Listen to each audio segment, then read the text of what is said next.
The President Joe Biden has now dropped out of the presidential race, but that does not mean that the issue of age in politics has gone away. In fact, Donald Trump, he is 78 years old.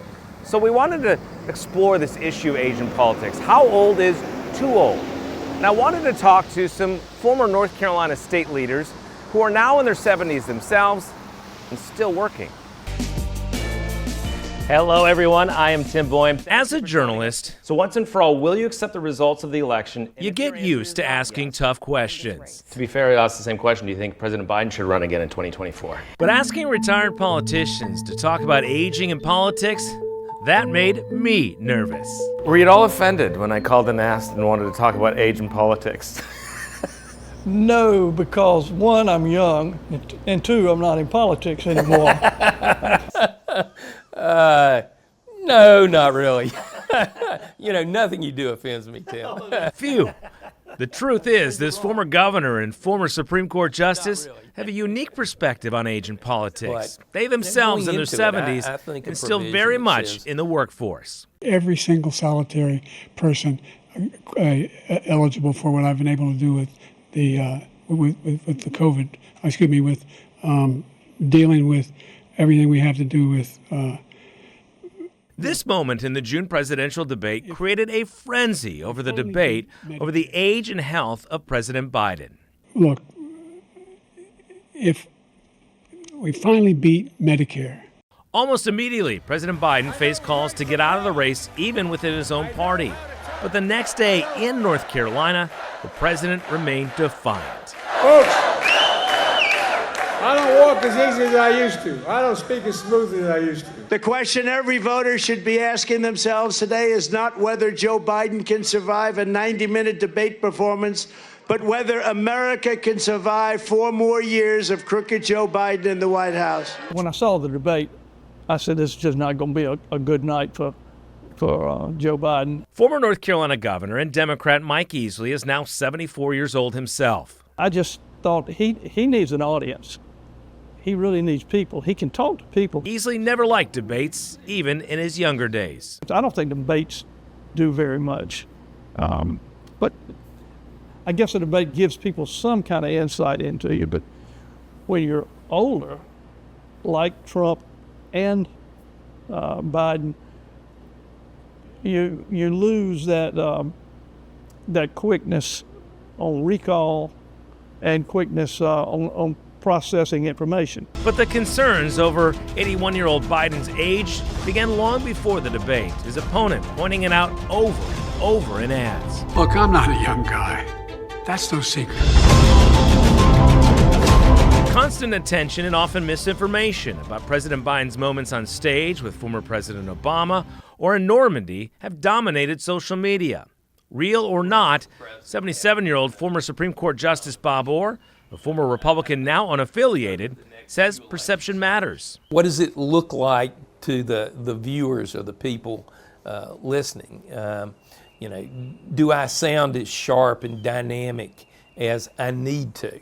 And that really maybe has nothing to do with the quality of the performance in the job that you're running for. That showed up again in July at a highly anticipated and highly analyzed NATO news conference when President Biden mixed up names again. I wouldn't have picked Vice President Trump to be vice president, but I think she was not qualified to be president. Despite that moment dominating headlines, Governor Easley feels frustrated about the focus on performance over substance. I'm watching the talking heads afterwards, and they say, well, this is not what we need to see. This is him in his element.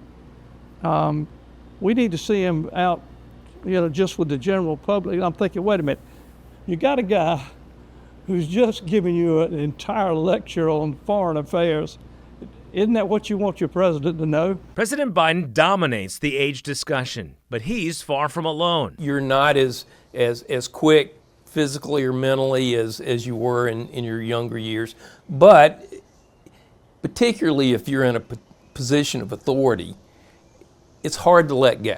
I mean, look at Mitch McConnell. He's referring to former Senate leader and still Kentucky Senator Mitch McConnell, who is 82. You had the situations where he literally froze on camera. And a string of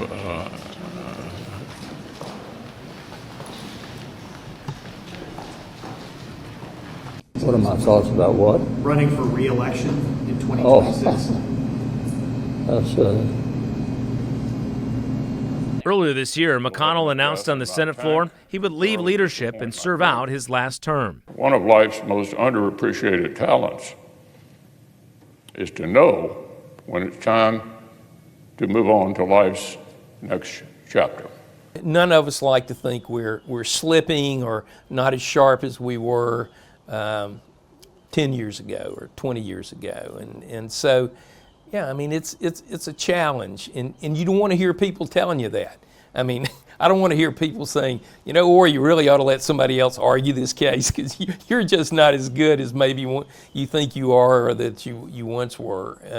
And so there's a resistance to it. At 78, Donald Trump is just 3 years younger than President Biden, but avoids the same amount of scrutiny. I think there is a percentage of the electorate that just view this, and particularly the Trump phenomena, as this is just a reality TV show. But Biden's campaign team has tried to make hay of Trump's mistakes as well. Did you know they destroyed all of the information, all of the evidence, everything? Deleted and destroyed all of it, because of lots of things, like Nikki Haley is in charge of security. But if age matters negatively, one might consider its strength as well. Anything you learn from experience, that is a life lesson that you don't forget.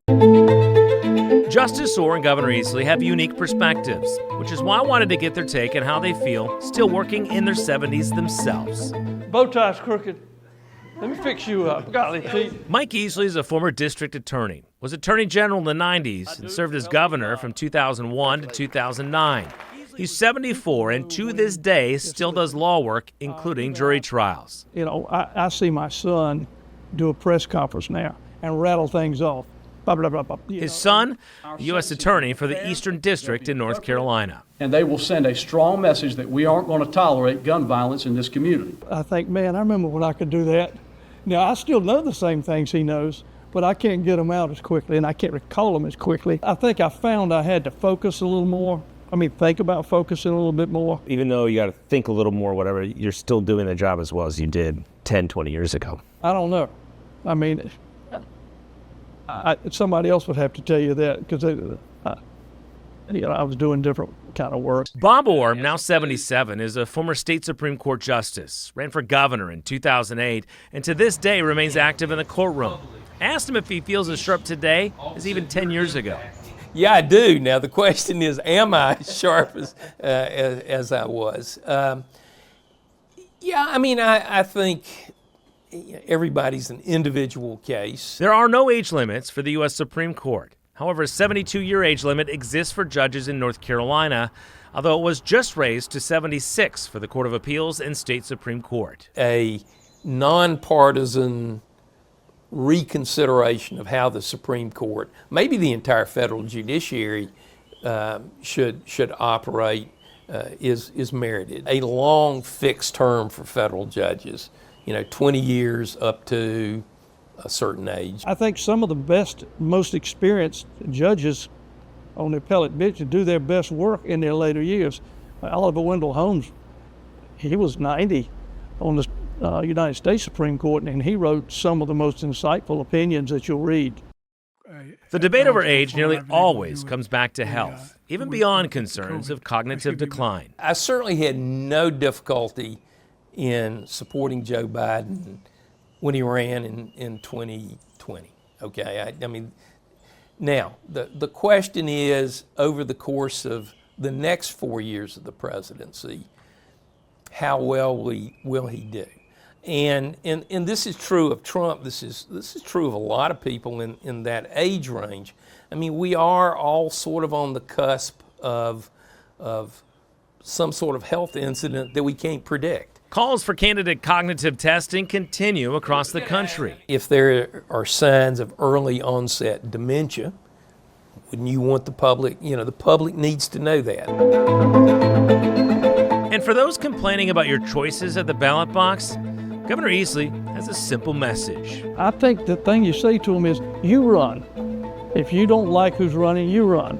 Or go out and find somebody that you think's a good candidate and get that candidate to run.